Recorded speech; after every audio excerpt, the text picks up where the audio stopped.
नमस्ते। मैं उत्तर प्रदेश सरकार की ओर से आप सबका अभिवादन करता हूँ। आज हम एक नई तालीम के लिए जुड़ रहे हैं।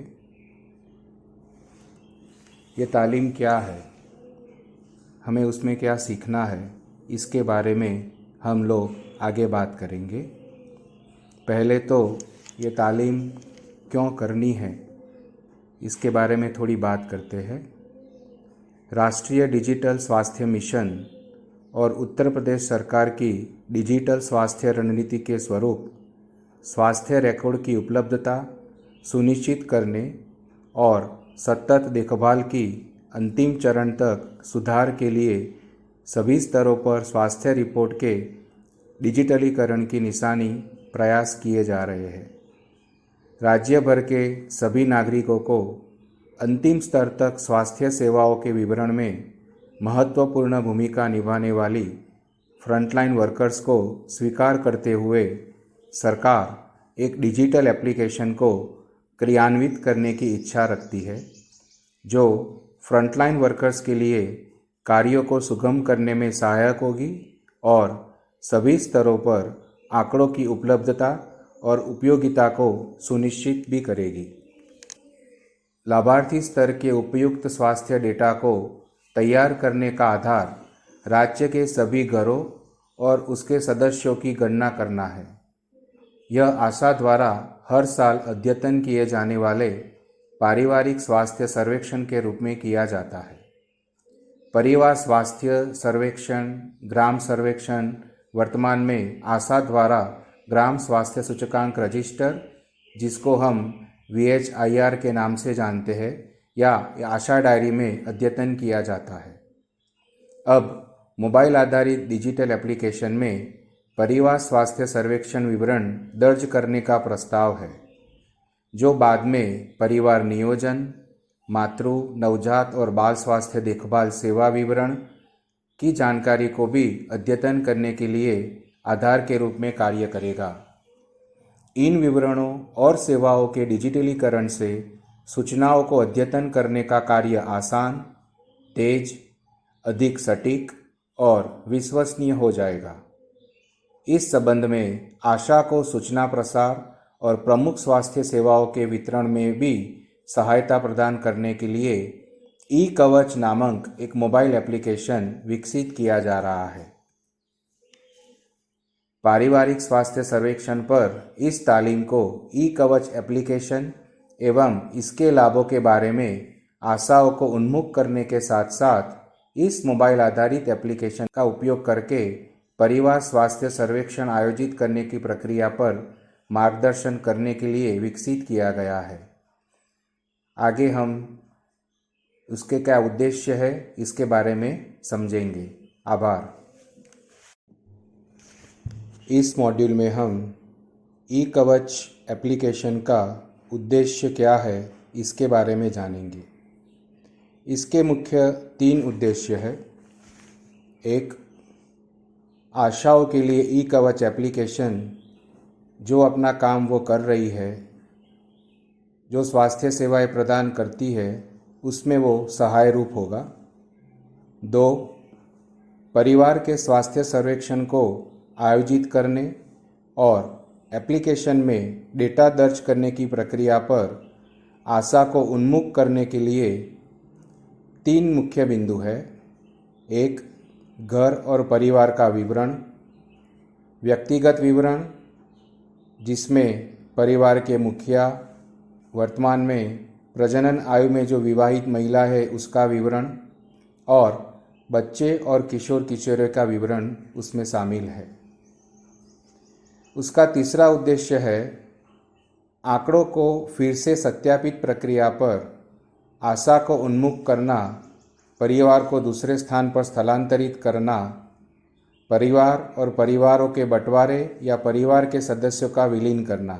यानी कि अगर कोई व्यक्ति परिवार से दूर जाता है तो उसकी भी एंट्री हम कर सकेंगे। अगर 2 परिवार को मिलाना है तो उसको भी हम मिला सकेंगे। और अगर परिवार एक परिवार में से 2 परिवार में बढ़ जाता है, तो इस एप्लीकेशन की मदद से हम उसको सरल मायने में कर सकेंगे। धन्यवाद। नमस्ते। इस मॉड्यूल में हम जानेंगे कि ई कवच एप्लीकेशन के क्या क्या फ़ायदे हैं। ई कवच एक मोबाइल एप्लीकेशन है जो समुदाय को नियमित स्वास्थ्य देखभाल सेवाएं प्रदान करने के लिए सेवा प्रदाताओं यानी कि आशा और एएनएम बहन के लिए कार्य करने में सहायता प्रदान करती है। यह लाभार्थी को प्राप्त स्वास्थ्य सेवाओं के आधार पर सही आंकड़ों को उत्पन्न करती है। यह आशा और एएनएम के लिए अपडेटेड ड्यू लिस्ट और कार्य योजनाएं तैयार करती है। यह आशा और एएनएम के उनके नियमित भ्रमण के बारे में याद दिलाती है और छूटे हुए और ड्रॉप आउट लाभार्थियों की पहचान करने में भी मदद करती है। आशा और एएनएम भी एप्लीकेशन के माध्यम से लाभार्थियों को उनकी आवश्यकता के अनुसार संदर्भित कर सकती है। आशा और एएनएम को एक से अधिक रजिस्टर निभाने की ज़रूरत नहीं। ई कवच एप्लीकेशन में समस्त रजिस्टर सही आंकड़े उपलब्ध रहेंगे। इसमें ऐसे वीडियो भी है जो आशा और एएनएम को लाभार्थियों को काउंसलिंग करने में भी मदद करेंगे। हमें आशा है कि ई कवच एप्लीकेशन आप सबको अपने काम को सही तरीके से सही समय पर और जहां लाभार्थी है वहीं पे सेवाएं प्रदान करने में काफ़ी उपयोगी रहेगी। आभार। इस मॉड्यूल में हम आपको बताएंगे ई कवच एप्लीकेशन में परिवार स्वास्थ्य सर्वेक्षण मॉड्यूल क्यों ज़्यादा उपयोगी है, इसका महत्व क्यों ज़्यादा है। परिवार स्वास्थ्य सर्वेक्षण मॉड्यूल ई कवच एप्लीकेशन के अन्य सभी मॉड्यूल का आधार है, यानी कि हम जो डेटा इस मॉड्यूल में डालेंगे उसी डेटा के हिसाब से अगले जो मॉड्यूल आने वाले हैं जिसमें मातृ सेवा, बाल सेवा, नवजात शिशु सेवा वह सेवाएं हमें दिखेंगी। तो इस मॉड्यूल में जो डेटा हम डालेंगे वो सही डालें, जिस तरह से सिखाया गया है वैसे ही डालें, तो आपको भविष्य में ये काफ़ी उपयोगी रहेगा। दूसरा, यह मॉड्यूल प्रत्येक आशा क्षेत्र के सभी परिवारों और व्यक्तियों की जानकारी दर्ज करता है। प्रत्येक व्यक्तिगत सदस्य को एक परिवार से जोड़ा जाएगा, चाहे वो परिवार कितना भी बड़ा हो या कितना भी छोटा हो। एक बार गणना करने के बाद परिवार और उसके सदस्य हमेशा एप्लीकेशन में मौजूद रहेंगे और आवश्यकता अनुसार उन्हें स्वास्थ्य सेवाएं प्रदान की जा सकती है। यानी कि एक बार अगर आपने परिवार के सभी मॉड्यूल को इसमें रजिस्टर कर दिया तो भविष्य में जब भी उनको सेवाएं प्रदान करनी होगी तो ये मोबाइल ही आपको याद दिलाएगा कि परिवार के उस सदस्य को कौन सी सेवाएं देनी है। वो परिवार का हर सदस्य इस मोबाइल में, इस एप्लीकेशन में हमेशा आपके लिए मौजूद रहेगा। दूसरा, यह मॉड्यूल परिवार के सदस्यों के डेटा के पुनः सत्यापन और उनकी वर्तमान स्थिति के आधार पर परिवारों और व्यक्तियों को विभाजित, विलीन या माइग्रेट करने की भी अनुमति देता है। जैसा हमने आगे भी सुना कि अगर कोई परिवार में से दूसरे गांव या दूसरे शहर में रहने जाता है और वहीं पे स्थायी रूप से रहने वाला है तो उसको हम परमानेंट माइग्रेट भी कर सकते हैं। अगर एक बड़ा परिवार है और वो 2 परिवार में विभाजित भी होता है तो ये एप्लीकेशन आपको एक परिवार में से उसके 2 परिवार बनाने में भी सहायता प्राप्त करेगी। वैसे ही अगर 2 छोटे परिवार अगर एक साथ रहने आ जाते हैं तो वो भी एक फंक्शन इस मॉड्यूल में रखा है कि दोनों परिवार को जुड़ के एक बड़ा परिवार भी कैसे बनाया जाए। तो आए हम ई कवच एप्लीकेशन का सही मायने में उपयोग करें और भविष्य में आने वाली सेवाओं को सुनिश्चित करें। आभार। इस मॉड्यूल में हम सर्वेक्षण प्रक्रिया यानी कि ग्राम सर्वेक्षण कैसे करेंगे उसका विवरण देंगे। वैसे तो हर साल आप सब ये काम करते ही है, तो थोड़ा रिवीजन हम करते हैं।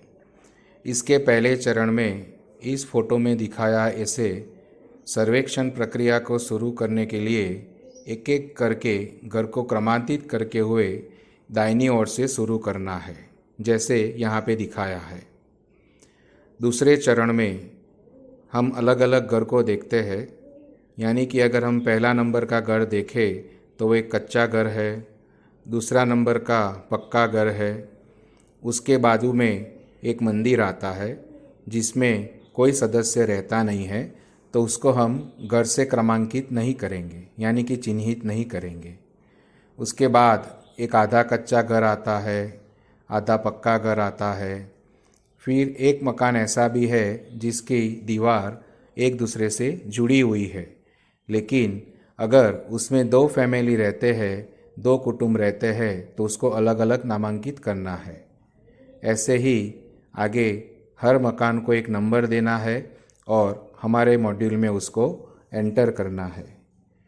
कुटुंब किसको बोलेंगे तो आप सबको पता होगा, जो सदस्य एक ही चूल्हे में खाना खाता है, यानी कि जिसके घर में एक ही चूल्हे में खाना बनता है और साथ में खाते हैं, उसको हम एक घर या एक कुटुंब बोलेंगे।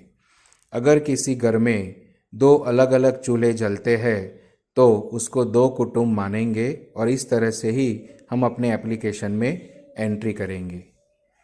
नीचे दिए गए तस्वीर में एक घर के विभिन्न सदस्य को दिखाते हैं।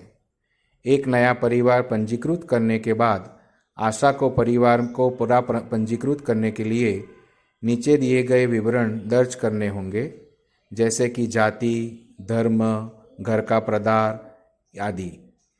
घर के विवरण में लिखने के बाद आशा व्यक्तिगत अनुभाग में जाती है और परिवार के मुखिया और उनके सदस्यों का विवरण भी भरना होता है, जिसके लिए हम आपको आगे ट्रेनिंग देने वाले हैं।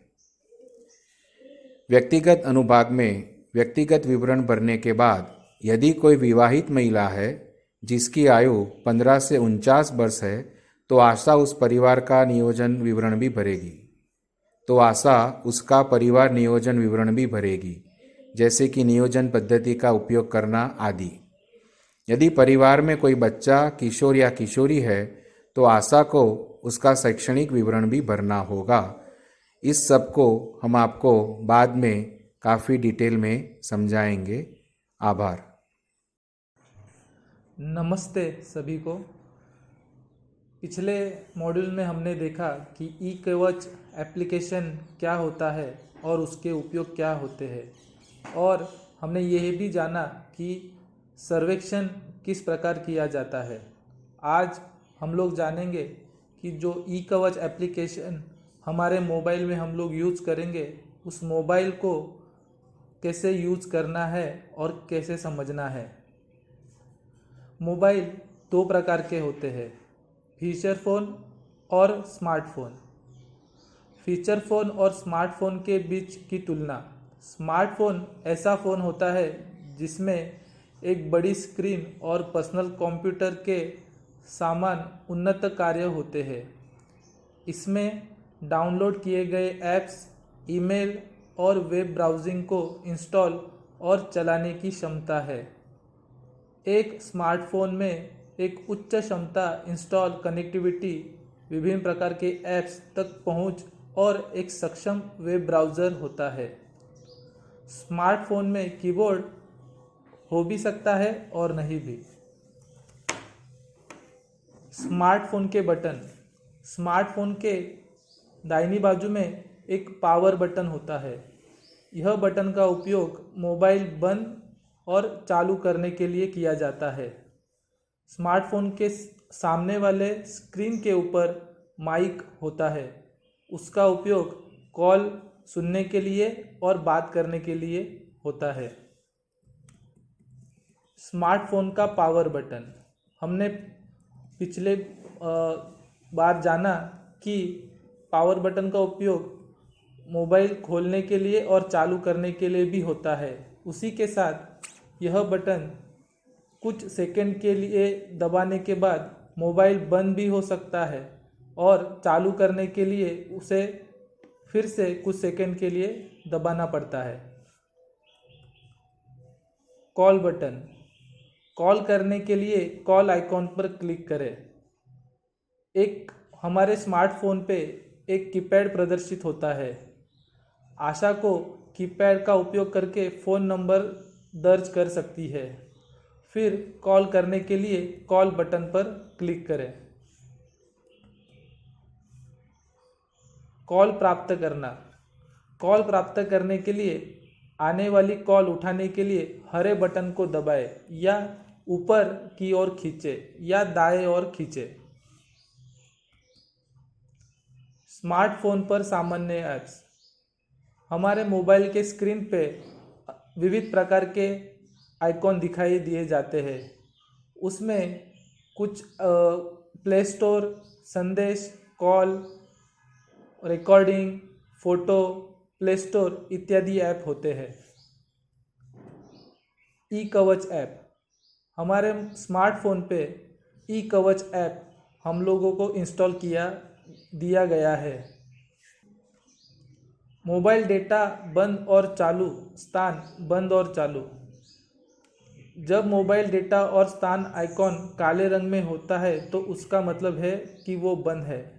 जब भी हमें मोबाइल डेटा ऑन करना होता है या बंद करना होता है तो हमारे स्क्रीन के ऊपर से हम लोग को नीचे की ओर से सरकना पड़ता है, तो उसमें स्थल और डेटा का आइकॉन आता है। जब हम मोबाइल डेटा और लोकेशन आइकॉन पर क्लिक करेंगे तो दोनों चालू हो जाएंगे और नीले रंग में दिखाई देंगे। उसी प्रकार उस पर हम अगर फिर से क्लिक करेंगे तो दोनों काले रंग में बदल जाएंगे और बंद हो जाएंगे। ई कवच ऐप आइकॉन की पहचान कैसे करें? उपरोक्त छवि में दिखाया गया है ई कवच नाम का एक आइकॉन है।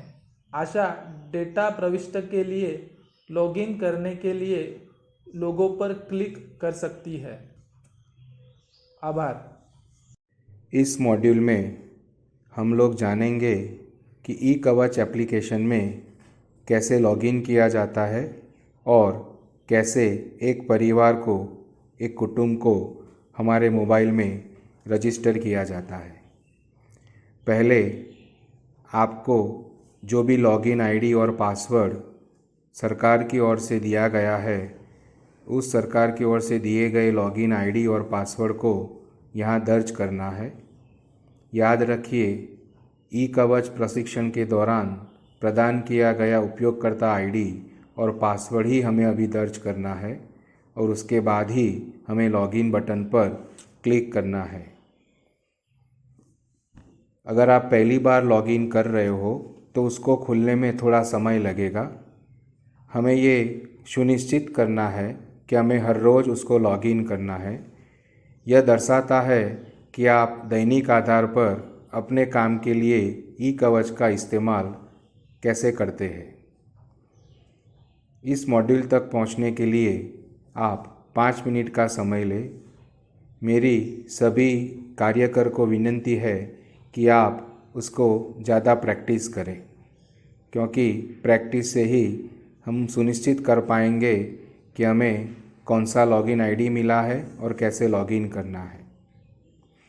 एक बार लॉगिन हो जाने के बाद हमारे सामने आज की इस कार्यसूची और ड्यू लिस्ट के अंदर एक लंबा लिस्ट देखने को मिलेगा, जिसमें आप देख सकेंगे कि गर्भवती महिला की प्रसव पूर्व देखभाल की एक यादी है, प्रसव पश्चात देखभाल की भी यादी है, बाल सेवा का दौरा की भी यादी है। ऐसी कई यादी आपको देखने को मिलेगी। अभी हमें उसमें कुछ नहीं करना है। आप ऊपर की ओर देखेंगे तो एक घर का चित्र आपको दिखेगा। उस घर के चित्र पे आपको क्लिक करना है। जैसे ही आप क्लिक करेंगे आपको एक प्रश्न पूछा जाएगा कि आपको मेन स्क्रीन पे जाना है या नहीं, तो यहाँ हमें हाँ पे क्लिक करना है।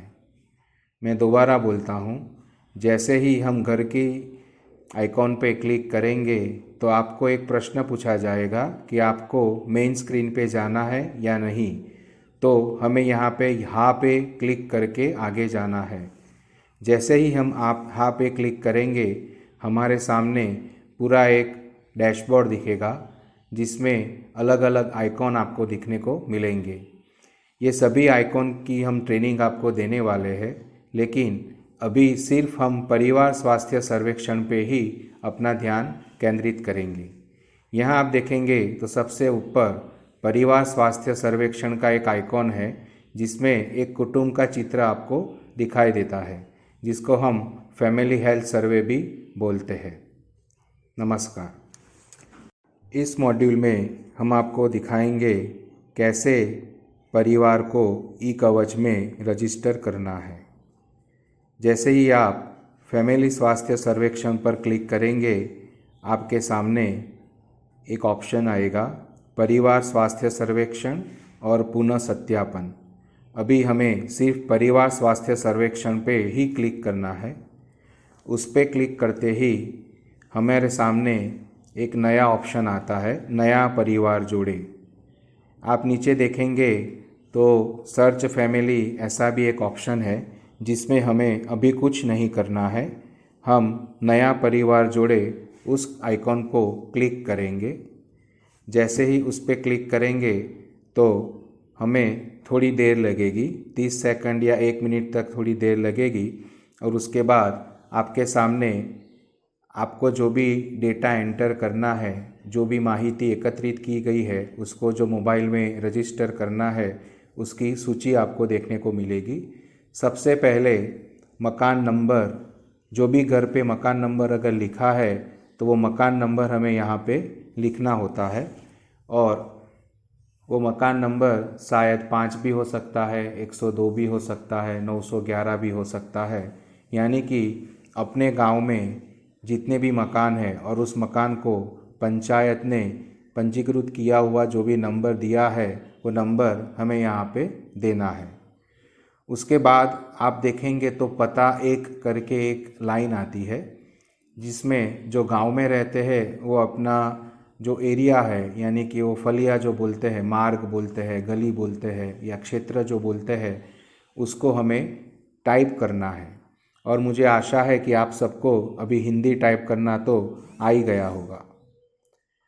उसके बाद आप देखेंगे तो पता 2 है जिसमें हमें अपने गांव का नाम या शहर का नाम जो भी है वो टाइप करके लिखना है, और उसके नीचे सभी आशा का जो भी लॉगिन आईडी है उसके हिसाब से अपने एरिया को पसंद करने का आपको ऑप्शन दिया जाता है। जैसे ही आप वहाँ पे जो आपको त्रिकोण यानी कि ट्रायंगुलर जैसा सिंबल दिखता है उस पर क्लिक करेंगे तो आपके अंदर जितने भी एरिया सिस्टम में रजिस्टर हुए हैं, यानी कि सिस्टम में जिसका चयन हुआ है, वो सभी एरिया आपको देखने को मिलेंगे। और अभी आप जिस एरिया में काम कर रहे हैं उस एरिया को यहाँ पे पसंद करना है, चयन करना है और आगे निकलना है। उसके बाद हम देखेंगे तो परिवार का धर्म ऐसे करके एक ऑप्शन आता है। उसमें भी आप देखेंगे तो साइड पे अलग अलग एक त्रिकोण आकार का आइकॉन है। उस पर क्लिक करने पे जितने भी धर्म यहाँ पे दिखाई गए हैं उसमें हिंदू है, मुस्लिम है, सिख, बौद्ध, जैन, ईसाई और अन्य, यानी कि वो परिवार जिस धर्म पे बिलीव करता है वही हमें यहाँ पे सूचित करना है। हमें कुछ टाइप नहीं करना है, सिर्फ जो ऑप्शन दिए गए हैं उसको क्लिक करके आगे बढ़ना है। उसके बाद हम लोग देखेंगे तो परिवार की जाति की श्रेणी का एक लिस्ट आएगा। उसके अंदर भी वो परिवार कौन सी जाति का है, वो पिछड़ा वर्ग है, सामान्य है, अनुसूचित जनजाति का है, अनुसूचित जाति का है या अन्य है, वो हमें पसंद करके आगे जाना है। इस मॉड्यूल में हम देखेंगे परिवार का विवरण, सबसे पहले यहाँ पे प्रश्न आता है कि क्या परिवार मौसमी परिवार है। उसका मतलब है कि मौसमी प्रवासी उन लोगों को संदर्भित करते हैं जो काम के लिए एक निश्चित क्षेत्र में जाने या रहने के लिए आते जाते हैं, जैसे श्रमिक हो गए, ईंट भट्टे पर काम करने वाले दिहाड़ी मजदूर है या खेतिहर मजदूर इत्यादि। मौसमी प्रवासी के लिए हाँ और नहीं का ही चयन करना है। हमें ध्यान रखना है कि वो मौसमी प्रवासी है तभी हाँ लिखना है। अगर वो साल के 11 महीने या उससे ज़्यादा समय तक अपने गांव में ही रुकते हैं तो हमें उसको नहीं करके आगे बढ़ना है। अगर वो 15 दिन के लिए बाहर जाते हैं तो वो मौसमी प्रवासी नहीं है। वो अगर 6 महीने से ज़्यादा अपने गांव से या घर से दूर रहते हैं तभी हम उसको मौसमी प्रवासी बोलते हैं। आगे हम देखेंगे क्या परिवार गरीबी रेखा से नीचे की श्रेणी में आता है, यानी कि वो बीपी है कि नहीं। तो वो हम कैसे पता लगाएंगे, तो उसके रेशन कार्ड के आधार पे हमें वो पता चलेगा कि वो परिवार बीपी है कि नहीं। अगर वो है तो हाँ करें, अगर नहीं है तो ना करके हमें आगे जाना है। उसके बाद हम देखेंगे कि रेशन कार्ड का रंग कैसा है। रेशन कार्ड के रंग से ही हमें पता चलेगा कि वो बीपीएल है कि नहीं। रेशन कार्ड उसके पास अगर है तो हमें रेशन कार्ड की जो संख्या है, यानी कि वो जो नंबर है, उसको भी अपने रजिस्ट्रेशन फॉर्म में दाखिल करना है। एक बार वो नंबर दाखिल हो जाए उसके बाद हमें आगे बढ़ना है। उसके बाद जो क्वेश्चन आता है, क्या परिवार के पास प्रधानमंत्री जन आरोग्य योजना यानी कि PMJY कार्ड है या नहीं। अगर हाँ है तो हाँ करेंगे, अगर ना है तो ना करेंगे।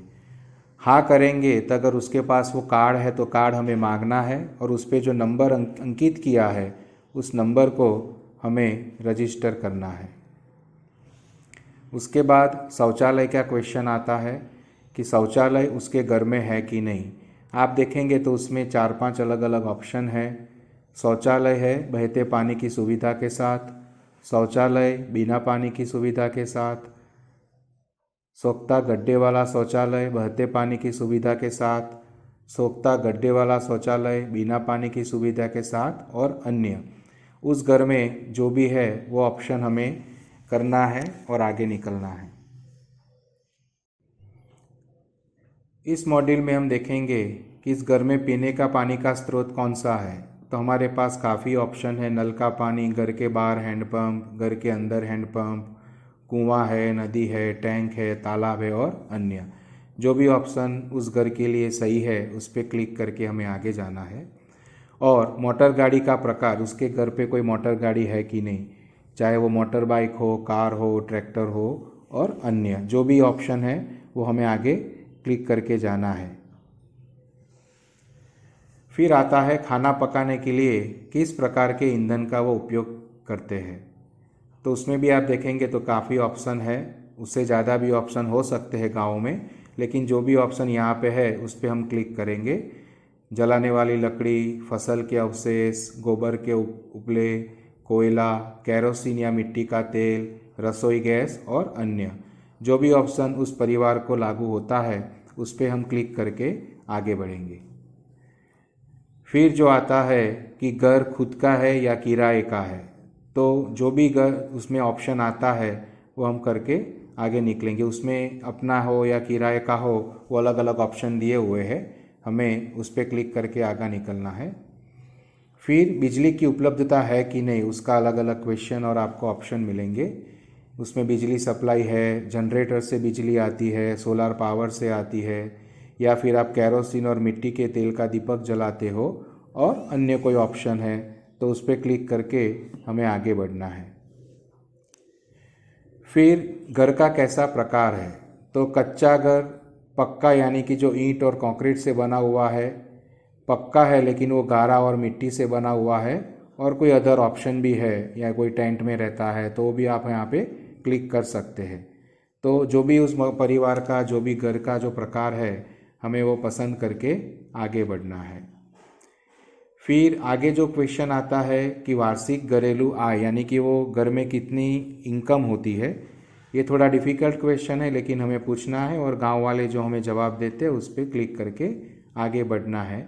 जो भी वो जवाब देते हैं उसके हिसाब से हमें यहाँ पे ऑप्शन पसंद करने हैं और आगे निकलना है।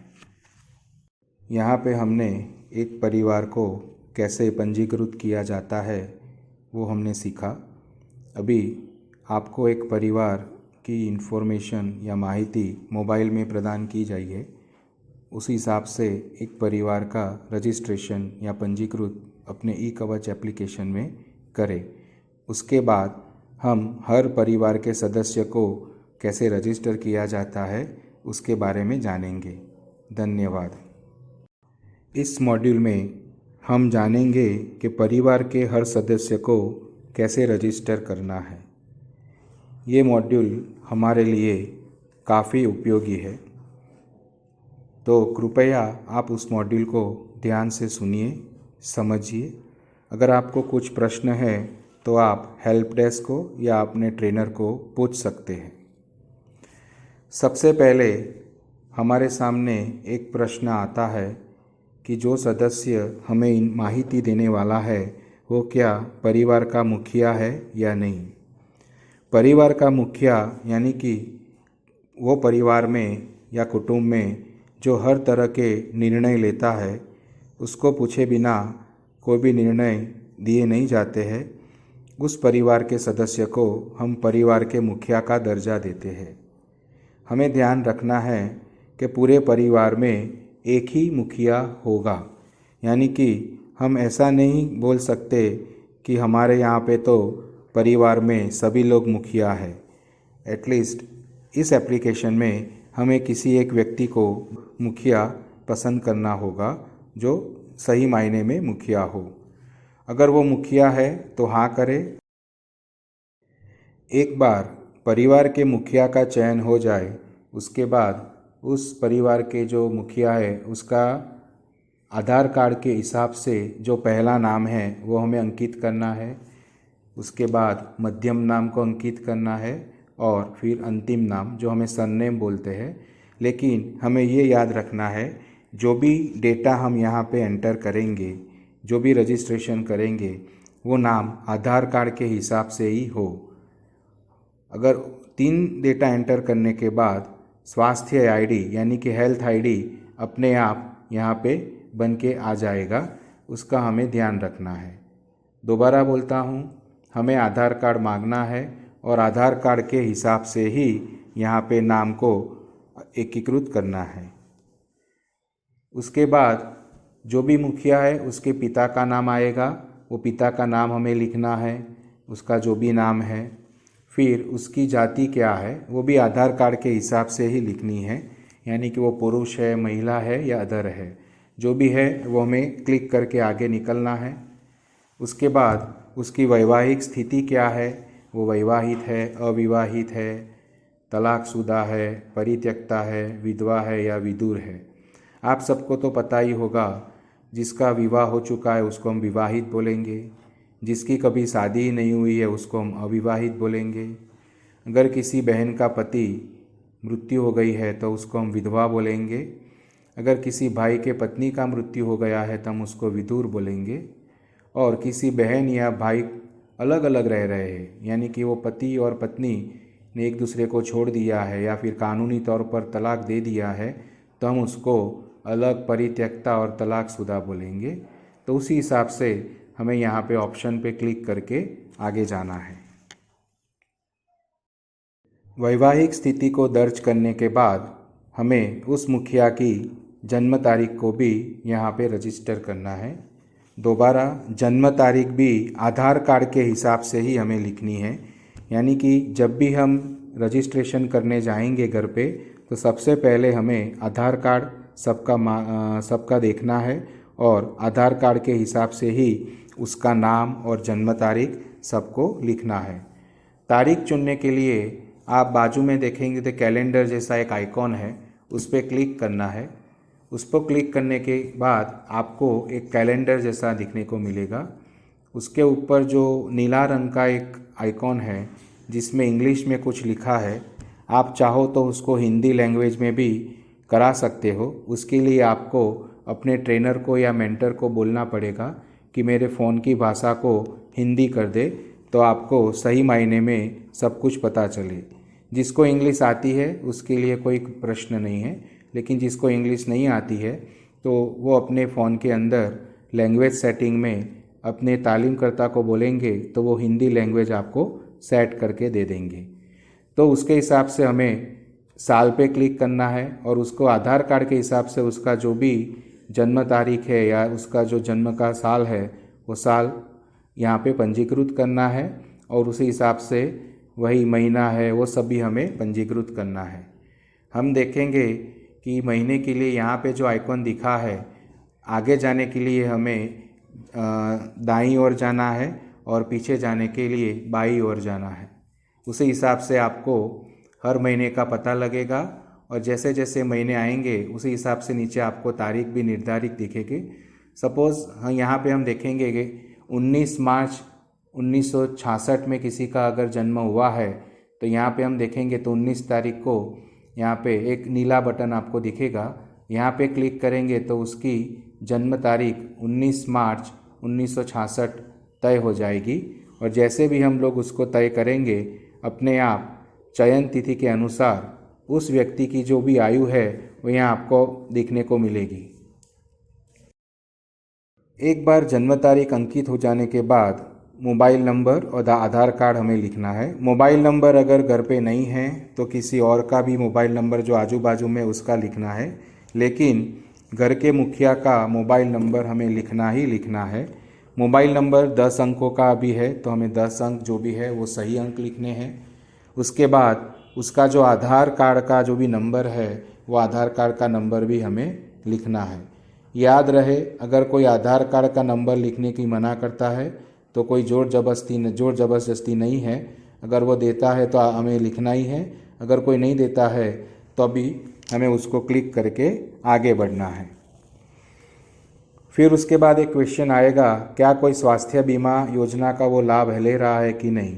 अगर वो किसी भी स्वास्थ्य बीमा योजना का लाभ ले रहा है तो हाँ करेंगे, अगर नहीं ले रहा है तो ना करेंगे।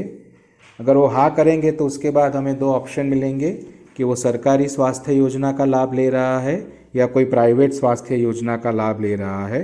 तो फैमिली का जो भी मुखिया है जो भी हमें बात बोलेगा उसी हिसाब से हमें आगे बढ़ना है। फिर वही मुखिया का शैक्षणिक स्थिति क्या है, यानी कि उसने कितनी तक पढ़ाई की है। तो अगर प्राइमरी है यानी कि 1 से 5 तक उसने पढ़ाई की है तो हमें प्राइमरी लिखना है। 6 से 8 कक्षा तक पढ़ाई की है तो माध्यमिक लिखना है। उच्च माध्यमिक और सेकेंडरी के लिए 9 से 10 और 11 से 12 वो भी एक ऑप्शन है। उसके बाद स्नातक एवं पैरा स्नातक, यानी कि अगर किसी ने BA BCom MA MCom किया है तो यहाँ पे स्नातक और एवं पैरा स्नातक पे हमें क्लिक करना है। वो साक्षर है, अगर वो पढ़ा नहीं है लेकिन उसको पढ़ने का आता है, यानी कि वो स्कूल में गया नहीं है लेकिन वो अपने आप लिख सकता है, पढ़ सकता है, तो साक्षर के अंदर भी हमें क्लिक करके आगे बढ़ना है। वैसे और काफ़ी ऑप्शंस हमें देखने को मिलेंगे। जो भी ऑप्शन उस मुखिया के लिए सही है उस पर क्लिक करके हमें आगे बढ़ना है। उसके बाद हमें एक प्रश्न आएगा कि उसको निम्नलिखित कोई भी एक समस्या है, यानी कि वो नेत्रहीन है या ज्ञात विकलांगता है या चलने फिरने में वो असमर्थ है, वो शैय्याग्रस्ती है या दैनिक गतिविधियों के लिए वो दूसरों पर निर्भर है कि नहीं। जो भी परिस्थिति हमें देखने को मिले उसके हिसाब से हमें उसको क्लिक करके आगे बढ़ना है। यहाँ हम एक मुखिया का पूरा पंजीकृत कर दिया है। उसके बाद हम अगले मॉड्यूल में आगे बढ़ेंगे। धन्यवाद। अब हम परिवार के मुखिया के बाद उस परिवार में अन्य जो भी सदस्य रहते हैं उसका पंजीकृत करेंगे। सबसे पहले प्रश्न आएगा, क्या कोई नया सदस्य जोड़ना है। हम हाँ पे क्लिक करके आगे बढ़ेंगे। ये सबसे इम्पोर्टेंट क्वेश्चंस हमारी ओर से है कि मुखिया के साथ उस परिवार का सदस्य का क्या संबंध है। यहाँ आप देखेंगे तो काफ़ी अलग अलग ऑप्शन आपको देखने को मिलेंगे। वो पिता है, माता है, बेटा बेटी, पति पत्नी, भाई बहन, ऐसे और सारे कई अलग अलग ऑप्शंस आपको देखने को मिलेंगे। हमें वो सुनिश्चित करना है कि अभी जो सदस्य का विवरण हम देने वाले हैं वो सदस्य उस मुखिया के साथ कौन से नाते से जुड़ी है। वो उसकी पत्नी है, वो उसका पति है, वो उसका बेटा है, वो उसकी बहू है, वो उसका दादा है, जो भी है वो हमें सुनिश्चित करना है। हम एक उदाहरण लेते हैं। सपोज़ पहले हम एक मुखिया के अंदर एक भाई को चुना और उसके सदस्य के तौर पे उसकी पत्नी को हम पहले यहाँ पे पंजीकृत करते हैं। तो यहाँ पे उस मुखिया के साथ उस बहन का संबंध क्या होगा, तो वो पत्नी के हिसाब से यहाँ पे हम उसको पंजीकृत करेंगे। आगे जब हमने उसका ये पायलट किया था तो यहाँ पे काफ़ी लोगों ने गलतियाँ की थी। तो हमारी विनती है आप उसको बार बार समझें। आपको अगर उसमें कुछ समझ नहीं आता है तो अपने तालीमकार को पूछिए और एक बार सुनिश्चित हो जाने के बाद ही हम परिवार का अन्य सदस्यों का यहाँ पे पंजीकृत करेंगे। हम लोग यहाँ पे पत्नी यानी कि जो परिवार के मुखिया है उसके पत्नी को यहाँ पे पंजीकृत करते हैं और अभी आगे बढ़ते हैं। फिर उसका नाम लिखना है, वही आधार कार्ड के हिसाब से पहला नाम, बीच का नाम, अंतिम नाम, और उसका भी एक अलग हेल्थ आईडी सिस्टम अपने आप जनरेट करेगा। फिर वो उसका कौन सा लिंग है, वो पुरुष है महिला है। यहाँ पे हम पत्नी लिख रहे हैं तो महिला को टिक किया, वो विवाहित ही है। उसकी जन्म तारीख जैसे हमने आगे बताया था तो वो जन्म तारीख हमें सुनिश्चित करनी है। हमें वो ध्यान रखना है कि जन्म तारीख भी जो है वो आधार कार्ड के हिसाब से ही हो। हमें अपने आप कुछ लिखना नहीं है। यहाँ पे हम लोग देखेंगे कि उस पत्नी की आयु 40 साल की आती है। उस पर क्लिक करने के बाद मोबाइल नंबर पूछा जाएगा, आधार नंबर पूछा जाएगा। यहाँ पे अगर उस पत्नी का यानी कि यह जो सदस्य को हम लोग यहाँ पे रजिस्टर कर रहे हैं उसके पास अगर जो मोबाइल है तो ही उसका नंबर एंटर करना है। हमें ध्यान रखना है जो मुखिया के अंदर नंबर एंटर किया है वो नंबर यहाँ पे दोबारा लिखने की ज़रूरत नहीं है। हमने सुनिश्चित किया कि उसके पास मोबाइल नंबर नहीं है तो मोबाइल नंबर उपलब्ध नहीं पे क्लिक किया तो अपने आप मोबाइल नंबर वाला प्रश्न यहाँ से निकल जाएगा। आधार कार्ड आगे बढ़ाया ऐसे, अगर वो आधार कार्ड देते हैं तो आधार कार्ड का नंबर यहाँ पे लिखना है। अगर वो लोग नहीं लेते हैं तो अभी हम आगे जा सकते हैं। फिर दोबारा वही क्वेश्चन आएगा कि कोई स्वास्थ्य बीमा योजना है कि नहीं, हाँ या ना हमें लिखना है। उसका शैक्षणिक स्थिति जो भी है वो हमें लिखना है।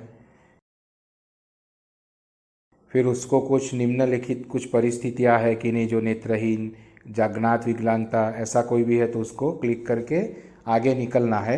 अगर नहीं है तो उसमें कुछ भी क्लिक करने की ज़रूरत नहीं है। अब जो क्वेश्चन आता है, अब जो सवाल आता है, क्या उसने अपना गर्भाशय की जो भी थैली है उसको निकाल दिया है कि नहीं। ये प्रश्न भी काफ़ी मुश्किलें खड़ी करता है फील्ड में, क्योंकि हमें पता नहीं होता है कि उस बहन का गर्भाशय की जो थैली है वो ऑपरेशन से निकाल दी है कि नहीं। तो जब भी इस प्रश्न का जवाब दे तो हमें ध्यान रखना है कि बहन ने सही में गर्भाशय की थैली को ऑपरेशन के अंदर निकाला है कि नहीं। अगर उसने निकाला है तो हमें हाँ करना है, नहीं निकाला है तो ना करके आगे बढ़ना है। उसके बाद जो प्रश्न आता है वो है, क्या उसकी माहवारी स्थायी रूप से बंद हो गई है क्या नहीं, जिसको हम मेडिकल भाषा में मेनोपॉज बोलते हैं। यानी कि उसकी माहवारी उम्र के हिसाब से अगर बंद हो जाती है तो ही हमें यहाँ पे हाँ लिखना है। पिछली बार भी जहाँ जहाँ हमने ये काम किया था वहाँ पर भी सभी आशा बहनों ने काफ़ी गलतियाँ यहाँ पे की थी। जो बहन ने अभी शादी की थी उसकी भी माहवारी आशा बहनों ने बंद करवा दी थी। तो हमें ऐसा बिल्कुल नहीं करना है। क्यों नहीं करना है? अगर एक बार हम यहाँ पे लिख देंगे कि उसकी माहवारी बंद हो गई है और वो बहन भविष्य में सगर्भा हुई तो हमको वो नाम मिलेगा नहीं। ध्यान रहे। तो ये प्रश्न हमें काफ़ी सोच समझ के जो भी सही है उसी हिसाब से लिखना है। अगर नहीं करे तो क्या होगा, जब भी वो बहन अगली बार सगर्भा बनेगी तो उसका नाम इस सूची में दिखाई देगा नहीं। तो मेरी आप सबसे विनती है कि आप इस प्रश्न को जो भी सही मायने में जवाब है उसी को ही पसंद करके आगे बढ़िए। अगर वो हाँ है तो हाँ और ना है तो ना। अगर हम ना ऑप्शन को पसंद करते हैं तो उसके बाद एक प्रश्न आता है, क्या वो अभी गर्भ धारण करना चाह रही है कि नहीं। हाँ, अगर उसको गर्भ धारण करने की इच्छा है तो यहाँ पे हाँ करेंगे, अगर नहीं है तो ना करेंगे। अगर बहन को गर्भ धारण करने की इच्छा है तो हम हाँ करके अगर आगे बढ़ेंगे तो फिर आपके स्क्रीन पे एक और प्रश्न आएगा, क्या आप वर्तमान में किसी भी परिवार नियोजन विधि का उपयोग कर रहे हैं, यानी कि कुटुंब नियोजन का किसी भी साधन का या इस्तेमाल कर रहे हो कि नहीं। ये भी प्रश्न हमें सुनिश्चित करना है कि सही हो, क्योंकि कई बार ऐसा होता है कि हम अपने आप उसको जवाब में लिख देते हैं और फिर जब आगे की सूची में वो बहन का नाम नहीं आता है तो फिर हमें ही मुश्किलें खड़ी हो जाती है। तो अगर वो किसी भी परिवार नियोजन विधि का उपयोग कर रहे हैं तो हम हाँ करेंगे, अगर ना है तो ना करेंगे। अगर कोई भाई भी कॉन्डम भी यूज़ कर रहा है तो यहाँ पे हम हाँ करेंगे, क्योंकि भाइयों को हम ये सवाल नहीं पूछ रहे हैं। तो ऐसा ना हो कि बहन कोई परिवार नियोजन विधि का उपयोग ना कर रही हो, लेकिन अगर भाई कॉन्डम का उपयोग कर रहा है परिवार नियोजन के लिए तो भी हमें यहाँ पे हाँ करके ही आगे बढ़ना है। उसके बाद आपको अलग अलग ऑप्शन दिखने को मिलेंगे। यहाँ पे आप देखेंगे आयु सीढ़ी 5 साल, आयु सीढ़ी 10 साल, कॉन्डम, ओरल पिल्स, छाया, अंतरा और आपातकालीन गर्भ निरोधक गोलियाँ। उसमें से जो भी ऑप्शन उस बहन को सूट होता है, उस बहन जो भी ऑप्शन को पसंद यूज़ करती है उस पर हम क्लिक करके आगे बढ़ेंगे। फिर क्वेश्चन आता है, क्या आप परिवार नियोजन विधि को बदलना या अपनाना चाहते हैं, यानी कि अभी जो आप परिवार नियोजन की जो भी विधि का इस्तेमाल कर रहे हैं उसको बदलना चाहते हैं कि नहीं। अगर बहन की इच्छा है और उसके कुटुंब में भाई की इच्छा है तो हम इसको हाँ करेंगे, अगर वो नहीं बदलना चाहते हैं तो ना करके आगे बढ़ेंगे। सपोज़ अगर हाँ किया तो फिर से वही क्वेश्चन आएंगे कि कौन से ऑप्शन को भी पसंद करना है। तो हम किसी भी एक ऑप्शन को जो उसकी इच्छा है उसके हिसाब से पसंद करके आगे बढ़ेंगे। और अंत में फिर एक क्वेश्चन आएगा, क्या कोई नया सदस्य जोड़ना है कि नहीं। हमें याद रखना है, जब तक उस घर में जितने भी सदस्य रजिस्टर करने के बाकी है तब तक यहाँ पे हमें हाँ ऑप्शन पे ही क्लिक करना है। अगर एक बार हमने यहाँ पे नहीं का ऑप्शन क्लिक कर दिया तो और कोई नए सदस्य को अभी हम जोड़ नहीं सकते। दोबारा, अगर किसी घर में किसी कुटुंब में सभी सदस्यों का रजिस्ट्रेशन पंजीकृत हो गया है तभी ही हमें यहाँ पे नहीं का ऑप्शन क्लिक करना है। जब तक किसी एक व्यक्ति का भी रजिस्ट्रेशन बाकी है तो हमें यहाँ पे हाँ करके ही आगे बढ़ना है। अब हम एक बच्चों का पंजीकृत आगे बढ़ाते हैं। तो यहाँ पे हम क्या कोई नया सदस्य जोड़ना है उस पर हाँ करके आगे बढ़ेंगे। फिर परिवार के सदस्य के साथ उसका रिश्ता, हम एक बेटी को लेते हैं तो उस पर आगे बढ़ते हैं। फिर नाम लिखना है जो हमने आगे आपको पहले भी सिखा दिया है, आधार कार्ड के हिसाब से नाम लिखना है। उसका हेल्थ आईडी ऑटोमेटिक जनरेट हो जाएगा। वो पुरुष है कि महिला है वो सुनिश्चित करना है। उसका अगर विवाह हो गया है तो विवाहित, अगर नहीं है तो अविवाहित करके आगे बढ़ेंगे। उसकी जन्म तारीख जैसे आगे सिखाया वो सुनिश्चित करेंगे।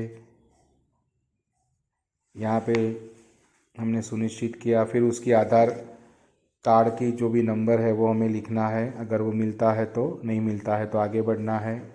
कोई स्वास्थ्य बीमा योजना है कि नहीं उस पर जो भी है ऑप्शन वो क्लिक करना है। उसने अभी कौन सा अभ्यास कर रहा है, वो कर रही है, वो जो भी है हमें क्लिक करके आगे बढ़ना है। अगेन आपको निम्न से कोई भी एक समस्या है जो अपने नेत्रहीन, नाथ विकलांगता अगर है तो क्लिक करना है, और अगर नहीं है तो कुछ भी नहीं करके आगे बढ़ना है। फिर एक नया क्वेश्चन आता है जो बच्चा 5 साल से 20 साल के बीच में होगा, उसी के लिए ये प्रश्न आएगा, क्या बच्चा वर्तमान में स्कूल में जा रहा है? अगर वो सही मायने में स्कूल में जाता है तभी हमें उसको हाँ करना है। अगर हम हाँ करेंगे तो वो अभी कौन सी कक्षा में पढ़ रहा है, तो हमें उस बच्चे को या उसके माता पिता को पूछ के उसका चयन करना है। फिर वो प्राइवेट स्कूल में जाता है या सरकारी स्कूल में जाता है, वो भी हमें उसको पूछ के पसंद करके आगे बढ़ना है। फिर हम देखेंगे तो एक और बार, क्या कोई नया सदस्य जोड़ना चाहते हो कि नहीं, वो प्रश्न हमें पूछा जाता है। तो यहाँ पे अगर कोई नया सदस्य नहीं है तो हम नहीं करेंगे, अगर वो है तो हम हाँ कहेंगे। एक बार दोबारा हमें सीखने के लिए हम एक बहन को यहाँ पे पंजीकृत करेंगे जिसकी उम्र थोड़ी कम हो। यहाँ पे हम उसको भतीजी के हिसाब से चयन करते हैं। दोबारा उसका नाम आधार कार्ड के हिसाब से लिखा जाएगा, उसका हेल्थ आईडी आ जाएगा, वो विवाहित है, महिला है, उसकी जन्म तारीख हम लोग देखेंगे तो वो उसको हम 33 साल का बताएंगे। मोबाइल नंबर उसका अगर है तो लिखना है, नहीं है तो उपलब्ध नहीं है। आधार कार्ड लिखना है। स्वास्थ्य बीमा योजना का प्रश्न आएगा, शैक्षणिक स्थिति का प्रश्न आएगा। फिर जैसे हमने आगे भी एक बहन के बारे में पूछा था कि उसकी गर्भाशय की थैली को निकाल दिया है कि नहीं, तो हम यहाँ पे नहीं करके आगे बढ़ेंगे। तो वो गर्भधारण करना चाह रही है, अगर हाँ करेंगे तो भी परिवार नियोजन के बारे में प्रश्न आएगा। अगर ना करेंगे तो किसी परिवार नियोजन विधि का वो उपयोग कर रही है कि नहीं, उसका प्रश्न आएगा। फिर परिवार नियोजन विधि में से किसी भी एक चीज़ को हमें चुनना है, और वो कौन सी तारीख से उसका इस्तेमाल कर रही है, वो तारीख अगर उसको मिलती है तो हमें यहाँ पे लिखनी है। अन्यथा हम उसको पूछेंगे कि कितने साल पहले आपने ये परिवार नियोजन विधि का उपयोग किया था, तो उसी हिसाब से हम यहाँ पे तारीख को जोड़ेंगे। फिर वही परिवार नियोजन विधि को बदलना चाहते हैं कि नहीं, उसका प्रश्न आता है। और उसके बाद और कोई नया सदस्य जोड़ना है कि नहीं, तो अभी हम नया सदस्य जोड़ना नहीं है ऐसा क्लिक करके आगे बढ़ेंगे। अब हम कोई और सदस्य को जुड़ना नहीं चाहते हैं, इसलिए यहाँ पे हमने नहीं करके आगे बढ़ा। अब काफ़ी मुश्किल सवाल आते हैं जिसमें ज़्यादा लोग भूल करते हैं। यहाँ हम देखेंगे कि कृपया इन सदस्यों के लिए माँ का चयन करें, यानी कि हमने किसी एक सदस्य को लड़का या लड़की पसंद किया है, तो उस लड़के या लड़की के लिए यहाँ पे जो भी ऑप्शन आता है उसमें उसकी माँ कौन सी है हमें वो पसंद करना है। उसकी माँ का नाम यहाँ पे आपको ऑटोमेटिक देखने को मिलेगा। माँ का नाम पसंद करने के बाद आगे बढ़े। एक बार माँ का नाम पसंद कर दिया, फिर जो भी बहन थी मुखिया की और दूसरी भी जो हमने भतीजी को रजिस्टर किया था, तो उसके पति का नाम जो भी हमें यहाँ पे मिलेगा तो वो लिखना है।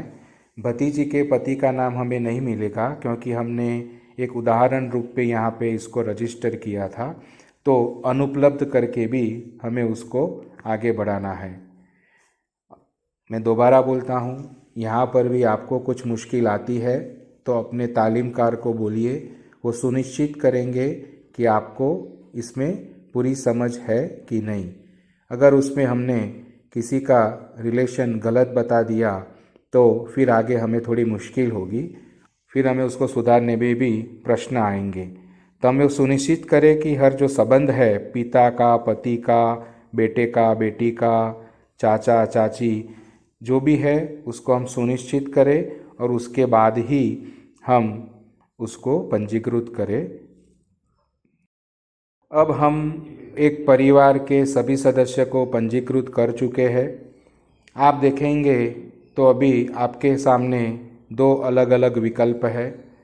पहला विकल्प है मैं डेटा दर्ज करना चाहती हूँ और दूसरा विकल्प है मैं डेटा सत्यापित करना चाहती हूँ। मेरी आप सबसे अनुरोध है कि शुरुआत में जब भी हम रजिस्ट्रेशन या पंजीकृत करें तो जो दूसरा ऑप्शन है मैं डेटा सत्यापित करना चाहती हूँ उस पर क्लिक करें। उस पर क्लिक करने के अंदर हमें जितने भी एंट्री हमने अभी तक की है सभी ऑप्शन हमें देखने को मिलेंगे। तो अगर गलती से हमने किसी ऑप्शन को गलत चुना है तो हमारे पास अभी एक मौका है उस गलती को सुधारने का। अगर एक बार ये डेटा सर्वर पे चला गया यानी कि सरकार के पास चला गया तो फिर हमारे हाथ में वो मौका चला जाएगा। तो मेरी आप सबसे विनती है, शुरुआत में जब हम लोग नया नया ये काम करेंगे तो एक रजिस्ट्रेशन पूरा फैमिली का हम करते हैं। उसके बाद सभी जितने भी डेटा है वो डेटा को एक बार आप देख लो। किसी के अंदर कोई भी गलत जवाब हमने अगर अंकित किया है तो हम यहाँ पे अभी सुधार सकते हैं, उसको बदल सकते हैं। पहले बोला ऐसे अगर एक बार ये डेटा अपने मोबाइल से चला गया तो फिर हम आगे कुछ नहीं कर सकेंगे। तो मैं दोबारा आपको बोलता हूँ कि हम एक ही ऑप्शन पसंद करें और वापस जब ये स्लाइड आती है, ये स्क्रीन आती है, तो फिर हम उस ऑप्शन को बदल के मैं डेटा दर्ज करना चाहती हूँ उस ऑप्शन में जाएंगे और फिर अगला जो नीचे लिखा हुआ है यानी कि अपना फॉर्म हम जमा करेंगे। ये सुनिश्चित करता है कि हमने अपने गांव में एक परिवार उसके सभी सदस्यों को यहाँ पे पंजीकृत कर दिया है। धन्यवाद। एक बार हमने फॉर्म को आगे बढ़ा दिया, उसके बाद आपको दोबारा एक स्क्रीन दिखेगा जिस पे ऊपर एक घर जैसा आइकॉन जैसे पहले हमने बताया था वहाँ पे हमें क्लिक करना है। तो हम मुख्य मेनू या मुख्य डैशबोर्ड पे वापस आ जाएंगे। हमें वो सुनिश्चित करना है कि हमने जो डेटा या जो भी फैमिली को रजिस्टर किया है वो रजिस्टर किए हुए फैमिली का डेटा सरकार में पहुँचे कि नहीं। तो उसके लिए इस डैशबोर्ड में आप सबसे नीचे देखेंगे आज के कार्य का विवरण करके एक आइकॉन है जिसमें कुछ स्तंभ दोहरे हुए हैं। उस स्तंभ दोहरे हुए आइकन को क्लिक करना है। यहाँ पे क्लिक करेंगे तो हमें अलग अलग फैमिली जो भी हम लोगों ने रजिस्टर किए हैं उसका डिटेल यानी कि उसका नाम हमें देखने को मिलेगा, उसका विलेज आईडी भी हमें यहाँ पे दिखने को मिलेगा। और उसमें हम 3 प्रकार के सिंबल ध्यान रखना है। पहला सिंबल जो हरे वाला है उसके अंदर हम सुनिश्चित कर सकेंगे कि वो डेटा सर्वर पे यानी कि सरकार के पास पहुंच गया है, यानी कि हमें अभी उसकी चिंता करने की ज़रूरत नहीं है। दूसरा आइकॉन आप देखेंगे तो नीला वाला आइकॉन है जिसमें प्रश्न चिन्ह अंकित किया हुआ है, यानी कि वो डेटा अभी हमारे मोबाइल में है। वो किसी भी वजह से इंटरनेट ना होने की वजह से या फिर मोबाइल में कुछ प्रश्न होने की वजह से वो डेटा अभी तक आगे पहुंचा नहीं है। हमें वो सुनिश्चित करना है कि वो डेटा आगे पहुंचे। उसके लिए हम ऊपर जो घर वाला जो आइकॉन हम देख रहे हैं उसके बाजू में एक दूसरा आइकॉन है, उस दूसरे आइकॉन पे क्लिक करेंगे तो वो डेटा अगर हम सही इंटरनेट कनेक्शन वाली जगह पे है, हमारे मोबाइल में इंटरनेट का डेटा का जो ऑप्शन है वो खुला हुआ है, तभी वो डेटा सरकार के पास पहुंच पाएगा। तो उसको क्लिक करने से पहले हम सुनिश्चित करें कि हमारे यहाँ मोबाइल में इंटरनेट खुला हुआ हो और हम अच्छी इंटरनेट वाली जगह पे खड़े हो। उसके बाद उस पर क्लिक करेंगे तो हमें रिफ्रेशर का एक मैसेज आएगा और उन्हें यस करके ओके करके आगे बढ़ना है। तो अगर अच्छा इंटरनेट कनेक्शन होगा तो डेटा कुछ ही सेकंड में सर्वर पे यानी कि सरकार के पास पहुंच जाएगा और वहां पर भी हरा वाला चिन्ह आ जाएगा।